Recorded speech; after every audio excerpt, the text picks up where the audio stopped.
Well,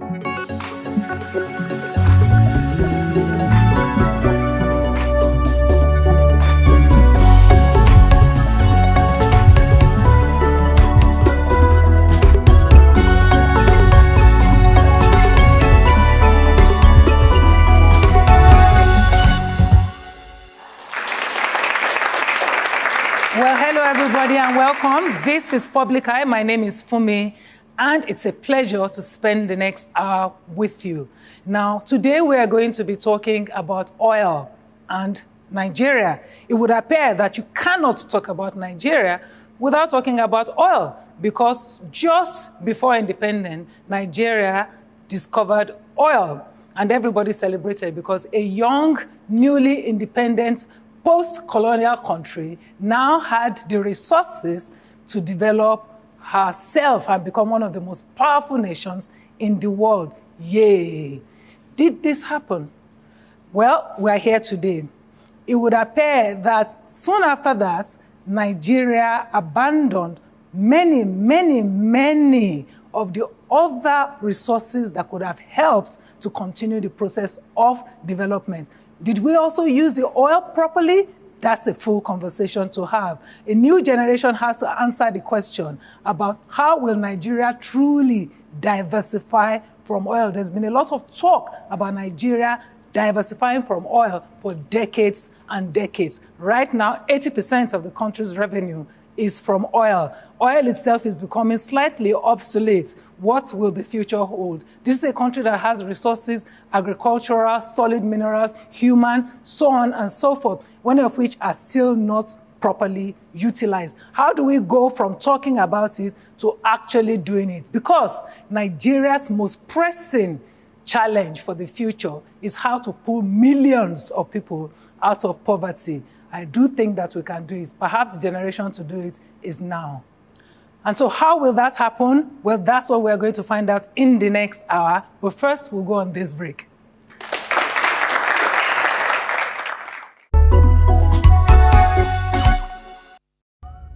Nigeria is one of the largest oil producers in Africa, and oil exports are the main contributor to the country's economy. I think the oil dependency started, I'm not sure the exact time, probably like 1970s, that era, and I think probably the leaders at that time saw it as easy money. I mean, drill the oil out of the ground, sell it, and so it has continued up to now, and that's why, I mean, we did try to see the oil as easy money, and that's why we are so dependent on it. So there has not been much need to diversify. I think Nigeria is dependent on oil because of the demand of oil from the countries in the world. The money oil alone brings. If you go to Delta State right now, the bunkering money is a lot. In fact, there is the whole militant situation about oil. It's how do you call it again? It's black gold. We have agriculture, we have human resources, we have sports and entertainment. When they drill out this oil, they flare out the gases, right? And I know that gas thing is like some serious money. They just waste it. We can like make something out of it. It's $1 billion industry, if I'm not mistaken. If we can leave the idea of oil, then move on to the marine sector, coupling with the idea of marine transportation and also conservation, then it's a big hit for us. If the government would only invest in these people, leave this oil and white-collar job roads, we would find a whole lot of ways to boom the economy. At least if you look at oil, it's a big money for so many people. So virtually everybody is focused on that huge national cake. So nobody's looking out to diversify. We explore how some Nigerians are working towards breaking the oil dependency cycle by diversifying the economy, investing in other sectors, and promoting environmental conservation.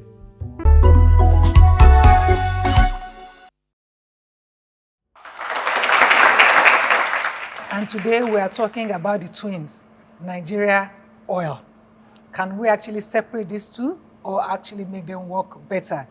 We're going to have a conversation that doesn't really include a lot of institutions today, because that conversation around oil can be quite testy, especially since we want to talk about it in an innovative way to apply imagination, particularly for a young audience, as to what exactly needs to change and how can they go about doing that. I've got somebody who is eminently qualified to do that with me. Mr. Abiodun Odunuga is a finance professional with extensive experience in corporate treasury and finance spanning over 20 years. He's an expert in the implementation of the treasury management system across Africa, being that he was one of the pioneers himself. He started from Nigeria, from the Nigerian banks, and has been implemented across Africa. He's also an author and wrote a book titled, Honey, Is It in the Budget? He's the president of the Association of Corporate Treasurers of Nigeria. Mr. Yinka Ogunubi, thank you for joining us. Thank you. It's a pleasure having me. I haven't got my hands on your book yet, but I want it. You'll get one. The first thing I'm going to ask is, why has Nigeria continued to be addicted to oil? It is an addiction, isn't it? It is. It is an addiction. And I think it's a very good question as well. By the way, thanks for having me. Nigeria started this journey, as you said, many years ago. And we thought that oil was just going to be one of the additions to our many sectors. But over time, when we saw the ease to which we were making the money and the income, we got addicted to it because it was easy money that flowed in. And so Nigeria became, we became embroiled in this rent economy, that it was easy to sit down in Abuja and wait at the end of the month for FAAC meetings and just share the money. And that made everybody happy. There were agitations from the South. And then how did we settle that? We just gave them derivation, 13%. And with that, we became very dependent upon that income. And we stopped developing other sectors of the economy to the detriment of the country. And that's why we're here today. Break down to them how it works. You know, how it works right now in terms of who gets money, what they do with it. Because when people hear things like IGR, it's just numbers, it's just acronyms to them. I'm not saying everyone, but generally, so that people understand how that really works. And what could have been. Okay. All right, good. So it's important to know that Nigeria is a federation, all right? And in the federation, you have the federal government, you have subnationals. Subnationals are state governments. And then you have the local government. Now, the Nigerian constitution, the revenue of Nigeria is shared along these three partners, really, in the federation. So we have what we call the revenue sharing formula. So all revenue is paid into the federation account, okay? And by a revenue sharing formula, which, by the way, is not in the constitution, because there's no law really saying that this is the formula. It's actually, the current formula we're using now is by an executive order signed by, I believe, Obasanjo. Obasanjo, I remember. Yeah, so there's a formula that says when the income comes into the federation account, you give the federal government this portion, you give the state government that portion, and you give the local government that portion. So the federal government takes somewhere, technically it takes about 50% of it, but it takes less when you factor in derivation. The state government takes somewhere in the neighborhood of another huge chunk of that, and then local government gets that. So the income is shared.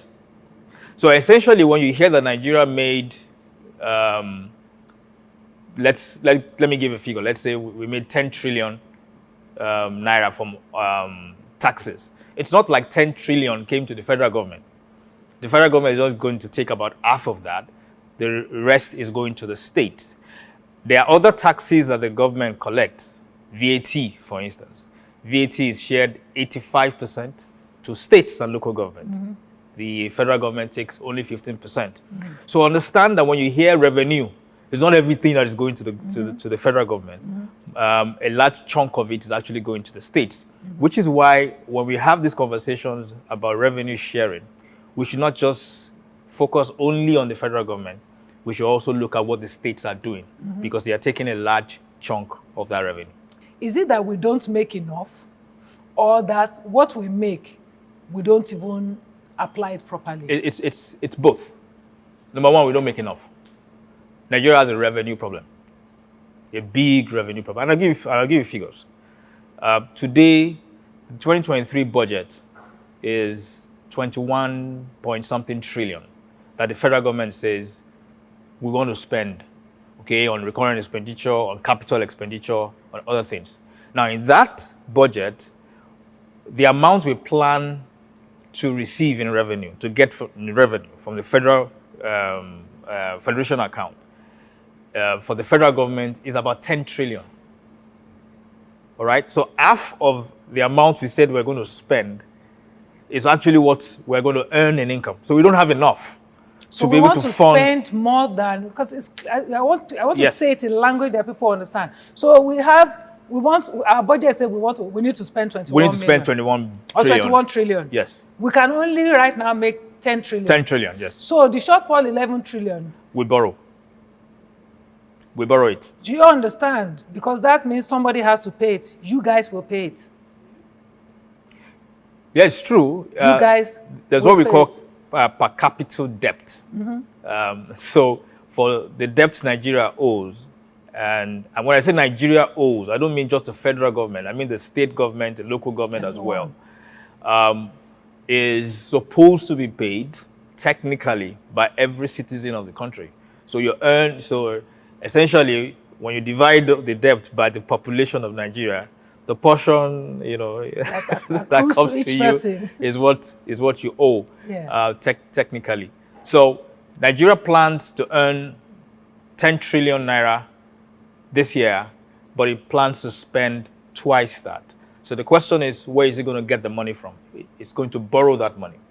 Secondly, the one that we have, the 10 trillion that we have, okay, and technically we don't really have that 10 trillion. We just budget to have it. But the 10 trillion we say we will have, we are spending a good chunk of it on things we're not supposed to spend, okay? And that brings up the whole subsidy conversation. We're spending about 4 trillion of that subsidizing fuel. So every time you drive your car into a filling station, and then you buy your fuel for 180 something naira per liter, understand that the federal government is literally giving you money because that fuel costs a lot more, close to almost 500 naira per liter. So every time you buy 100 and something naira per liter, the federal government is literally giving you about 400 naira extra because it is paying for it in subsidies. So two things, we don't earn enough, and the one we earn, we're not spending it the way we should. It's a little embarrassing. Why is it so difficult for us to earn? It's an interesting question, and I think that it brings for the responsibility of the Nigerian to fund the government. Now, in most developed economies, government is funded through tax revenue. And that's why it brings us to the addiction to oil. Because Nigeria got addicted to oil, we focus less on tax revenue. Because, sell a barrel of oil for $100, and then you're fine. And then you can just go every month to Abuja and collect the money.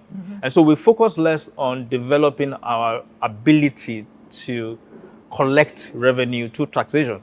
Most developed countries in the world run government through taxation. In fact, the World Bank says that the minimum standard for any country is that your tax to GDP ratio must be 15%. In Nigeria, it's 6%. Ghana is about 13%. So you can understand that we're not collecting enough taxes. And the reaction of the average Nigerian would be, tax, where, how? You're going to tax us more? No, that's not the issue. It's not about taxing more. It's about how many people are actually paying taxes. And so the issue really is that there must be robust tax reforms, not to tax more Nigerians, because if you tax more Nigerians, it only means that the few people that are, paying the tax are going to be taxed more, but to expand the tax bracket.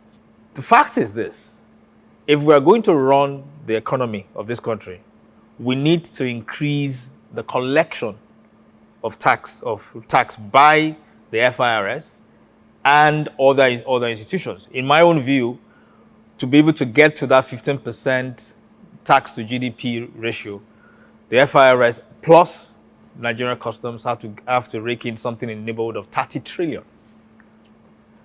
in revenue. And if the revenue from taxation comes in, we will not depend on oil.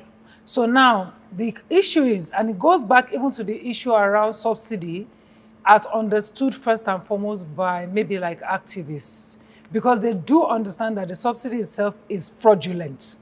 Aside from the economic arguments and all the structural issues, there are some fraudulent, corrupt practices, you know, in the back end of that. So if we talk about expanding the taxation base of a country, yes, people will say to you that all the average person hears is that you're going to tax the poorer even more rather than yes, the companies or the yes, individuals that have more money. And more than anything else, should the conversation not be first making it possible for people to earn more, i.e. the economic base of the country itself becomes much more robust? How am I going to tax somebody who doesn't have anyway? Do you know what I mean? Sure. So it would seem that isn't the conversation rather than, and it seems that yes, nobody can argue with the need to tax more, but what are we taxing? Where are the companies? If there are no companies, who's going to employ the people? You know, where is the industrial enterprise and manufacturing base that Nigeria is going to tax people on? Which takes us back to the issue of, shouldn't oil have been used to develop that? Exactly. So it's a case of which comes first, the chicken or the egg. We can really do both.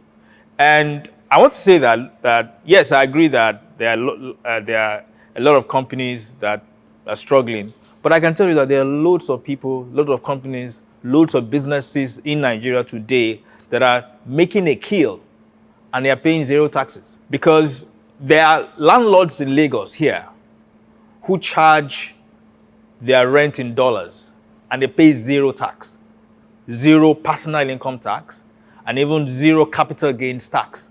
So I am not talking about taxing the already overtaxed Nigerian.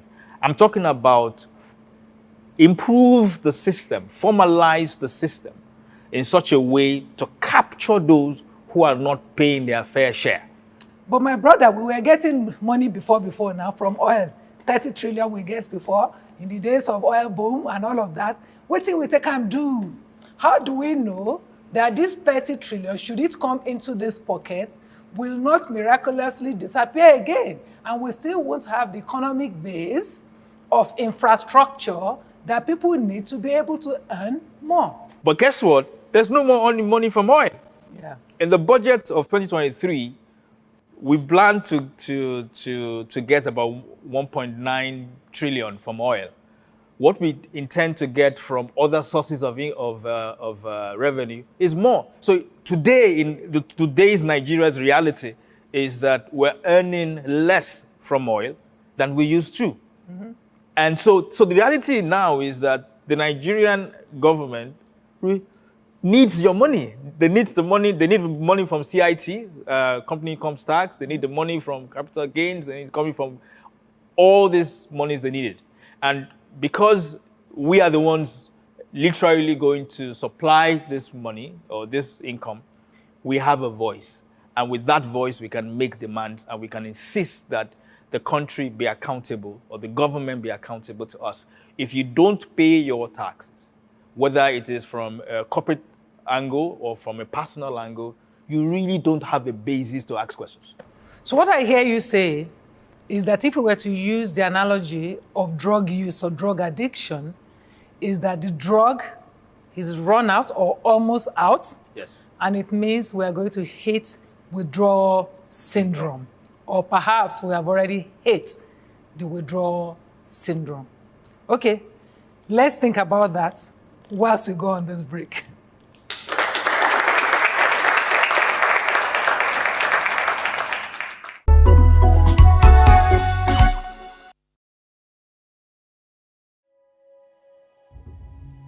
I had the strangest phone call today, AJ.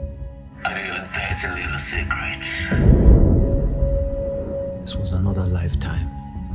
Before I met you, Ada, It's all lies. Isn't it, Adrian?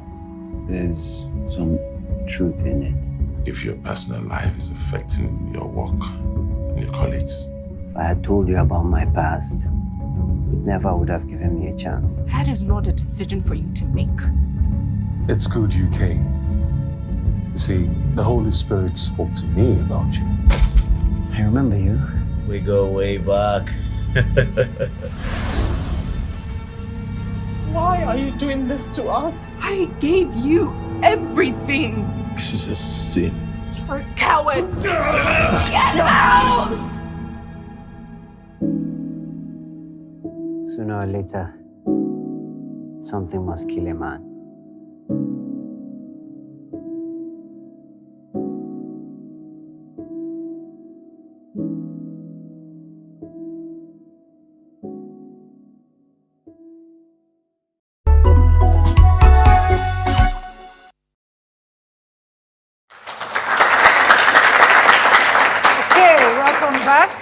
Conversation we already started has now been joined by two other people whom I'm really pleased to introduce. I'll start with the lady. She's come all the way from Enugu, and she is Mrs. Ijoma Eziaso. So Mrs. Ijoma Eziaso is a business, trade, and policy analyst. She has vast knowledge in industrial and economic policy. She has a multidisciplinary background spanning accounting, finance, development studies, sustainable human development, environmental management, and strategic management. Right beside her is somebody who I would say can take you from where you are to where you could be. Mr. Abiodun Dominic Odunuga is an international business development consultant for clients who want to expand or introduce their products and services across borders to new markets in Europe or across Africa. He works in initiatives that include the French and other European stakeholders that are focused on growing or helping African startups and SMEs, small, medium enterprises. Let me put it in the street language. It can help your business japa. You know, people are always talking about they japa. Really, your business should japa because then you're making real money. Thank you for joining us. Glad to be here. Thank you. All right, before we went on the break, we had come to a point where we realized that, look, it might be that we're already in withdrawal.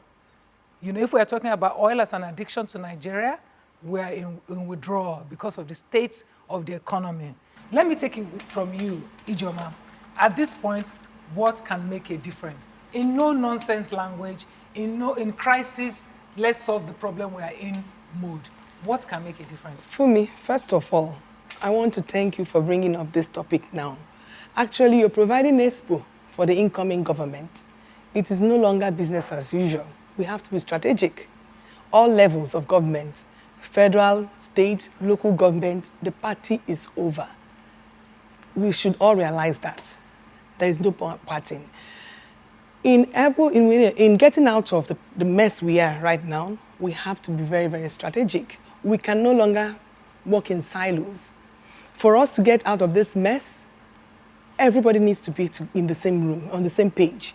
The central bank, the Ministry of Trade, Ministry of Agriculture, Ministry of Transport, everybody, the state government, the local government, all have to sit in the same room and understand the problem where we are leaving oil, the cheaper way of sharing money, to go heading into innovation. We can no longer make money as easy as we used to.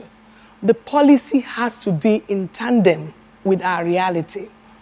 We can't have local government chairmen thinking that they are not part of the export value chain, where you have to move a mango or a yam from Benue to Apapa Port or to Port Harcourt Port. And the local government chairman wants to collect IGR that doesn't even come formally into the pockets of government. Because when we say Nigerians don't pay tax, coming from the manufacturing background, I smile. Because we pay lots of taxes that are not captured. There is a lot going on the road. By the time a goods moves from Benue to Apapa, there is no way you can compete. So for us to get to that innovative path that we will now transcend oil and begin to add value to other things that will earn money for Nigeria, a lot has to be discussed. Right. Funmi, you are actually exporting PublicEye. Any person watching this program outside Nigeria, if you're doing collaboration with all the other big networks, international networks, you're already an exporter. And I believe that the policy should also make it easier for you to export. Absolutely. Since I came in here, I've been hearing the generator on. Because I work in industry, my heart has been beating on your behalf. Thank you. Because hearing that generator, once that thing is going on for every industrialist, you are dying silently. So, for me, this is your refinery. This is Nigeria's refinery. You have an export product, and you are on generator, gulping diesel. How much? So, Mr. Abiodun, how are we able to export what we can't make, or even export competitively? Very, very good question. I think Ijoma already set a very good tone for that conversation. And the first actually has to start from the policy level. We all need to wake up, and I'm also trying to use this opportunity to speak to the new or incoming administration. If we can't build prosperity right now on the track of oil, and we've done it for many years. This oil has brought over 160 million Nigerians into multidimensional poverty. And it tells us, I mean, the facts are there, staring us in the face. If, as of 2020, if we're exporting oil, I mean, we're producing oil, I think we're producing about 1.8 million barrels per day. So if you calculate that and they give each Nigerian a barrel, that means in a year, you have entitled to about 3.3 barrels. I don't know how that can make us rich or that can make us get out of poverty. And so when we come back home, the question right now is, what do we do? And I mean, talking about the oil, for me, the oil conversation also seems to be a conversation about somebody who is trying to buy expired eggs and planning to take a 7-day journey to meet his or her clients. And by the time he gets there, the eggs are already expired. We're supplying oil to our biggest clients, the US, China, Spain, Netherlands, India. These 5 countries, and many of them across the world, already have a plan that between 2030 and 2050, they're going to cut their carbon emission and have carbon neutrality. So we're talking about in the next 15 years, what's the plan? We're still focusing on something that does not have exportation value anymore. I mean, beyond production, beyond all of these things, and that's why she was talking about innovation. I mean, today we celebrate the likes of India. India also had that terrible experience in the past, but they did something right, which was to look inwards and tap into the BPO, when it comes to exporting their services. Now today, India has been able to lift 90 million people out of poverty. Today, when you pick a call, and probably you're taking Air France or taking American Airways, and you probably misplace your baggage in Paris, you think you're calling an American airline or a French airline. Your caller or the person who is your customer care representative is in Mumbai, telling you, hello, where did you misplace your bag? Say in Paris, this terminal. She's giving you precise solution to your problem, seated in Mumbai in India. And India has been able to build a whole holistic ecosystem around service provision. Nigeria has young people. We're not deficient of youthful demography. As a matter of fact, Europe right now is suffering from that. Aged population that can't do nothing. That's why they give us scholarships. That's why they give us passports. They call it passport talent to be able to take our young people. We don't even need to be able to export anything. We can export our brain. The brain is the capital. Our young people are innovative. I tell my colleagues, the young people I mentor in Nigeria, it's even easier for you to stay back here and earn Forex than coming to Europe and you're paying so much tax and you're just living and surviving. But what the question should be today is how do we be able to galvanize resources to be able to ensure that we mainstream our youth, their brain power, to be able to attract Forex. While I was excited at what they were saying, I was looking at our government and I'm asking myself, what are they bringing to the table? These guys will go there, solve an European problem, and remain there. And we're not even talking about remittance. And when they send back money home, you probably would have assumed they will send money back as investment. It's for Ashwebi and for generator. They don't even, there's no diaspora investment conversation we're having. So it's not even saying don't travel out. I'm saying even those who are there, I'm a part of the diaspora, and I know how much resource that the diaspora has. Ireland built their country on diaspora. The same with China, Jewish culture, all of these people. We've not even tapped into 1% of what diaspora has in terms of brain power, in terms of also financial capital. Right. And all of these conversations, I think the new administration should begin to look at. Right. Ladies and gentlemen, they usually say never waste a crisis because crises are also opportunity. We've already identified that Nigeria has hit withdrawal syndromes. We're at crisis point. This is not the first time, by the way. It happened in the 80s. It happened in the 90s. Every time that happens, there's a wave of japa. Every time there's a japa wave in Nigeria, look at the economy. Right. What usually turns it around is that there's a change. Maybe there's some war somewhere or something. The global oil prices go up, so Nigeria gets a new lease of life. What are we looking at if it doesn't change? I think we have to be honest with ourselves. It's a long-term goal. Our biggest export right now is human capital. Our biggest export right now is our people. And I think that that's where we ought to invest. You know, so somebody will say human capital, where is it going to come from? But you see, India, one of the biggest exports of human capital in the world, focused on that sector because it became one of the, best ways or biggest ways for them to get back to repatriate, foreign currency into the country. And Nigerians today, so when I see Nigerians japa going, for me, it's an opportunity. The question is, how are we trying to maximize that opportunity? How are we trying to help them to ensure that, they're able to settle and do some of these things easy? How are we investing in them? I'll give you an example. I have a daughter who has been, in the news for a while. She created an app, many years ago. And as a 12-year-old girl, is that your? Why didn't it didn't click? You are the dad of a genius. I saw the story. Yeah, Tommy Singh. She created the app as a 12-year-old girl, and she created it because we as her parents we didn't allow her to go out. So she felt that okay, if I do this app and all that, and then they can monitor me wherever I am, they can allow me to go, and that was it. And cut the long story short, the BBC found out about the story. All right, and the BBC wrote to us to say they want to do a documentary about this girl. So they came around, they followed her for a couple of weeks and all that. They went to her school, they asked her to recreate the app. They wanted to be sure what she was saying was true, it wasn't something, a fable or whatever. She did. They went to the marketplace, tested it, and when they saw that it worked, they did a documentary, 3-minute documentary on her, which was okay. Now immediately they did the documentary, we started getting from all over the world, from the UK, from Germany, from the US, institutions giving us scholarship, saying, come over, we're going to give you a scholarship. It got to the point that I, as a father, I wanted her to study in Nigeria, I was patriotic, I wanted her to, but after a while I realized that I was going to just be holding this girl back. So we looked at it and we said, okay, fine, let's pick one. And we picked an international school somewhere in Germany that gave her scholarship worth 40,000 euros.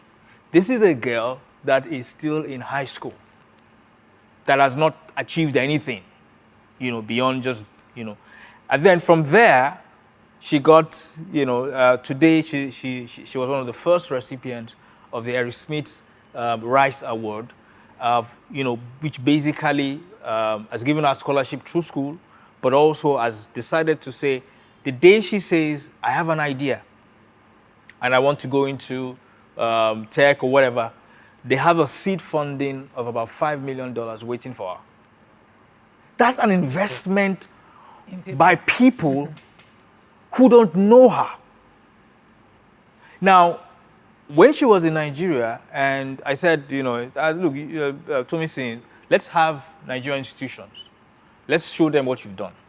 We actually wrote, I'm a good treasurer, so I have a relationship with banks. I helped her, I gave her the names of the banks I've gathered. We wrote to all the banks in Nigeria to say, this is what this girl is doing. This is what she wants to do. Can you invest in her education? Guess what? Only one of them wrote back. and gave her something. I thank them anyway. But what I'm trying to say is the government, the private institutions are not ready to invest in our human capital. We are at a crisis point. It looks like it's the kind of crisis that we cannot avoid the way that we did before. What might change this trajectory for us? Because if something were to change it, there's also the possibilities are incredible. If something were to change it for good. Thank you very much. I'll just keep it maybe at three major solutions I think we can begin to take. Number one is agriculture. Agriculture, we know it already, the potential, but I don't think we've really delved into what it means in terms of export potential. In France, I know how many of us know champagne? We all know champagne. Champagne is produced in a city in France called Champagne. So if you take champagne and it's not from that Champagne city or village in France, it's a fake champagne. What the EU and France have done is to do something called geographical indication, where they've endorsed a particular commodity of a small city and made it global. So whether in the US or whether in Iraq or whether in Turkey, if you take a champagne and it's not from that city, it's a fake champagne. So now, imagine what that village is doing when it comes to contributing to the GDP and the economic prowess of that city. Now, Nigeria has so many cities and states with good products. The only problem we've had is that most of our products are not even, they don't have exportable value as much. Most of our commodities, we only contribute maybe 1% in terms of export. And that export, I will tell you something. If you go to a shop in Europe or you go to a wholesaler in Dubai, you see Nigerian cashew nuts, Nigerian groundnuts, shea butter. But when you see it, you see from, I'm giving you a very practical example. This garlic flour, cassava flour, is from Mama Shegun in Lagos. Somewhere small, but rebranded and repackaged by a Lebanese or Chinese or an Indian company. So what they've done is they come here, take our raw food, the same problem with the crude oil, where we sell the crude, we import back what is refined. So they buy it, the raw cashew, and they sort of had more finishing touches to it, and they make it exportable. And that cannot be done at our individual level. I'm saying that's where the government comes in. Where the government is saying, what is Kwara State good at? Is this yam? Can we give this yam and put our weight behind this state where this yam becomes a very good yam that if you take it in Paris, you take it in Romania, it's from this state. That state doesn't need any other allocation from crude oil if they get it right. That's why when you go to Starbucks, whether in US or most countries, you see sometimes on the label, this is produced by a local farmer in Mexico. Imagine what that farmer planting coffee is earning. And that's because they've been able to get what is called geographical indication rights, where they can tell that this is quality and the government has brought some level of structuring. We don't have that. And that's why our exportation when it comes to agriculture is still very fallow. The other part where Ijoma talked about is education. Today, I've not been able to do a due diligence, but when somebody is learning mass communication, I want to assume that mass comm today has social media in it. I want to assume that mass comm today has things around SEO optimization. Because if it's mass comm that my grandma and our grandparents studied, we are looking for the traditional NTA, with all due respect, to work and doesn't have all this touch of present day reality, then it's a waste of time. The curriculum has to be adapted. There's no point studying something unrelated that doesn't have any commercial value. The world currently has problem with renewable energy. The world is talking about things around, IT, blockchain. I want to assume that people who are studying Java or computer science are studying what, once they come out, they don't even need to work for a Nigerian company. I can tell you how many young people, like you mentioned, are here, but they are servicing global companies without having to leave the shores. But that also comes to education. From us using the backward integration, what does the world need today? Scrap all courses that doesn't make sense. And go back and ask ourselves, when somebody studies this course, What problem are they solving currently? Exactly. My final year project in class, and like some of you, is on the shelves. It has no business. It was just to get AD and 5.0 GPA if you are lucky. And that's why, but that's not what people out there are doing. Our competitors out there, the young people out there, are solving everyday problems. In Europe, there are even pathways where somebody can study and at the same time be working. It's called alternance, where what you are studying, you have to now practice it today. You don't have to wait for after you've graduated and say, oh, I'm useless. So you are knowing what is happening in both worlds. And the last one I just remembered one right now before I drop is creative industry. Mm-hmm. And creative industry is a norm. As a matter of fact, the creative industry currently employs over 4 million people, more than even the petrol industry or the oil industry. Right. And inside creative industry, that's where you have Nollywood. Mm-hmm. Nigeria is probably number 3 biggest film, as like some of you know. Mm-hmm. We have music, which you understand, but the other areas that we don't talk about, which is, she's thought about sport management, that's one. There's animation. There's so much. Gaming. Gaming. And there's no reason why NTA is the way it still is. Because when you said carcasses, I will come back to it again. One of the things that I'm really interested in is, I'm looking forward to a generation or a people who have enough courage to take what is and break it and change it. We cannot go around the circles. We cannot go around in circles because actually I've mediated so many conversations, including with people who were at one point just protesting the same thing, and then I've had the power to change it. I know that there has to be a point where we'll get the people with the courage, and it is political courage to do what needs to be done. And that is my own challenge, because I hear you, as I listen to everything, we've gone over many things in the time we've been together. What I see immediately is, it just needs somebody that goes, oh yeah, or like, oh yeah. And that oh yeah is, I don't want to hear. I've always talked about a tear pants generation. You know, tear pants does not mean tear pants in that sense. It's like, I'm talking about courage, like we don't have a choice, and we're doing it. Because crisis is here. We cannot waste it again, you know? So I'm going to take a break and kind of mediate a conversation between you and younger people and see if we can take it from what we know, not only what we know that has happened, what we know that is possible. We've already said what is possible, but where belief comes in. That is what we don't know. What we don't know is those who will have the courage to do it. Right after the break.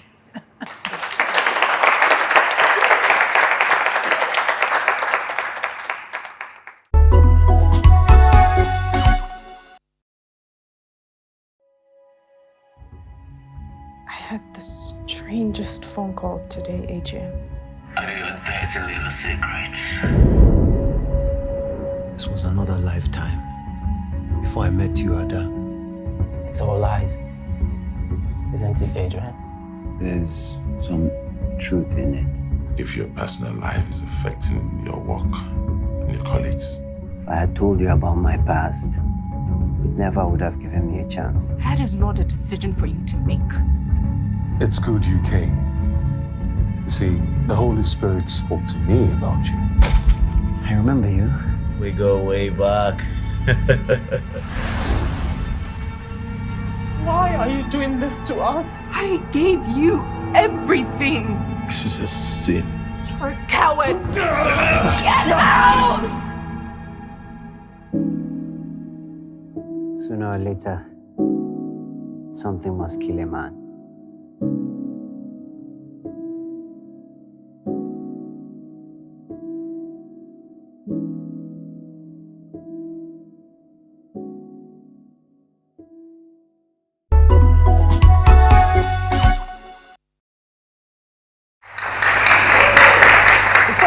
And our conversation today is on Nigeria and oil. The past, the present, the future. We've clearly identified that Nigeria has to come out of our oil addiction. And in fact, we are in withdrawal. We've talked about what is possible. We now want to talk about how. How do we go from what we know to what we have to do? What is the belief system that will bring it about? And who are the people or the generation that will bear the cat. One of my panelists has left, is handed over to those who would answer the questions on his behalf also. And we are going to take conversations and questions and comments from a much younger set of people, and see what they, what they are going to be able to do. So hello, everybody. Hello, everybody. Are we ready to roll? Okay, good. Good day, everyone. So basically, everyone is talking about elevating poverty, and basically there are like two class of people in Nigeria. That's the rich people and like, let's say three class, the poor people, the people that are in between, like the middle class, then the high class. So basically, I feel like these rich people, they are like privileged. The difference between the rich people and the poor people are the opportunities that they have, like that the poor people don't have, what God has given them. And people used to say something that your money is not for you. It's not for only you. It's for others to be able to have privilege to it. So I feel like if there's a way that government can do something like a organization that these rich people can donate something and give privilege to the less opportune people, because these people are the set of people that waste money on parties, on clothes that are too expensive, things that are unnecessary. But why can't they give out to people that are less privileged? So what do you think the government can do to help people that are less privileged to gain something from the people that are more privileged? And what do you think the people that are more privileged can do? Because some people have this money, they don't know where to start from to give to people because they are scared of being scammed from. Because if you go to orphanage homes now, people you drop the money with, the organizers there can keep the money and not share. So a lot of people are scared of going out to give out to people because they don't want to be scammed. So what do you think government and also people can do to give out to the less privileged? Baby girl, thank you for that question. It also brings in a clearer vision of what the young people are thinking. There are opportunities everywhere, both for the rich, the middle class, and the poor. Let me give you an example. I come from the East, where we celebrate funerals. We call it funeral economy. It's actually the people that were left behind in the village who make so much money from anybody that dies anywhere in the world. From the band boys to the mortuary attendants to everything, to the cooking and everything, it boils down to people within that community making the best out of it. The so-called percentage of the super rich in Nigeria is not as much as we make it sound. It is not an accident. It is called the 1% everywhere in the world. It's a small percent. All the other people, they are just, I don't know the street language for it, everybody's just making it look like that. Okay, that's one thing. The other thing, yes, they are just faking it until they make it too. And then, finally, is that you must be very careful of anything that takes individual power from you. You must be very careful because you are dependent now on another human being's goodwill. What if they don't have it? What if they can't have it? Are you not in charge of yourself? And poverty is not an identity. It's a situation. It is not an identity. Nobody's identity is to be poor. It is just a situation that can change at any time. From all that has been said today, I believe and I can say that we know the problem. We are able to identify the problem and we know what solution to provide to this problem. But the thing is, I would say the issue we are having is that courage and ability to to bring in the solutions to this program is maybe, I would say I was scared to do this thing or say these things because I believe at every level of government, there are people who are ready to pull the plug if things doesn't go their own way. And one of the basic problems I see in this generation is that we are all misinformed. We don't know what is happening. Even if we know what is happening, we all form negligence to it. We go online, we don't know the right thing to search for.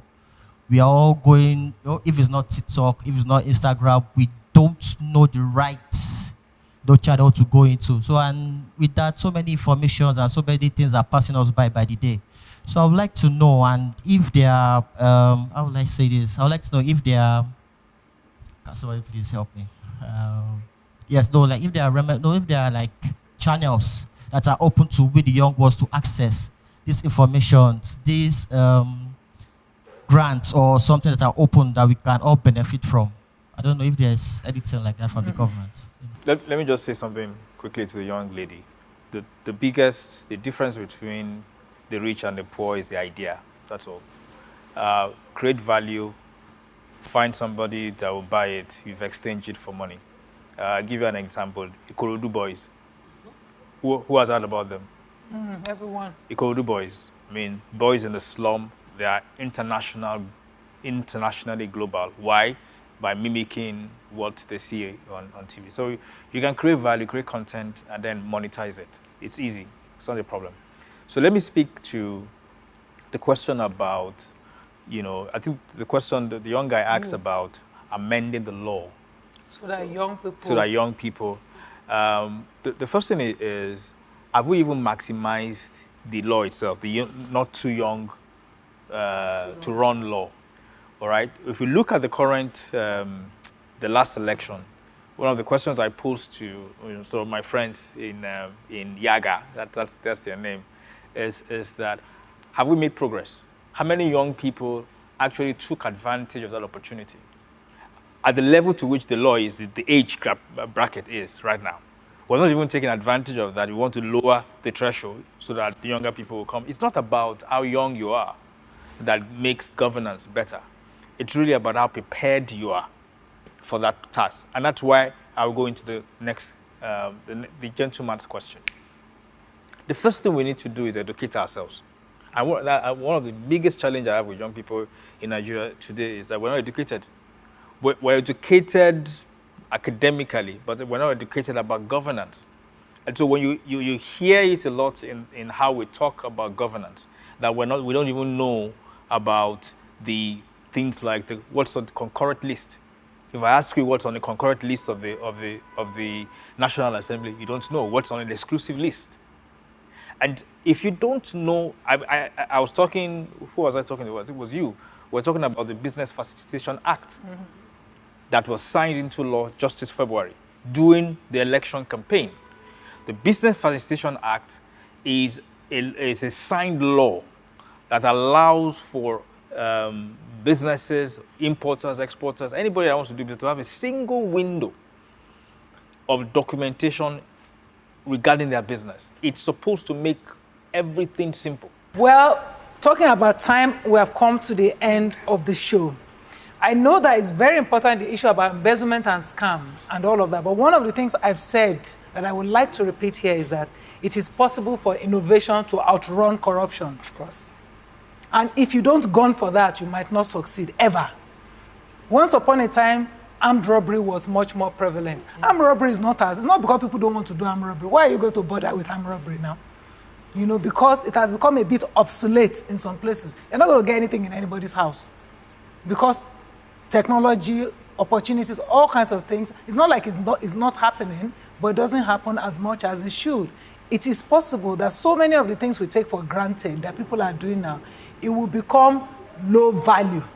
So there will be other things that are higher value that they can redirect their energy towards.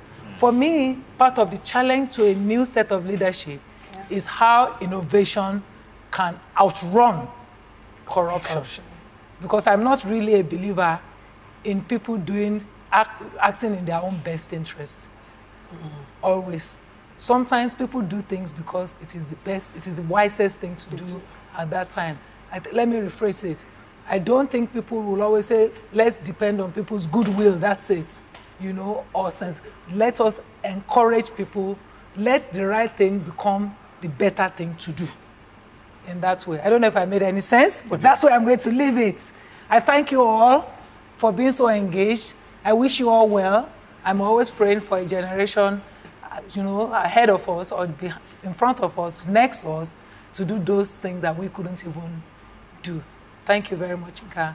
Thank you. I give my love to your daughter. I will take a picture and send to her. Yes, and please tell her that somebody really admires her. My sister, we should meet in Enugu. Thank you. You're welcome to Enugu, the best city in the world. The best city in the world. All right, that's the show for the day. Thank you for watching. We'll be back another time with another topic. Join us then. Bye-bye.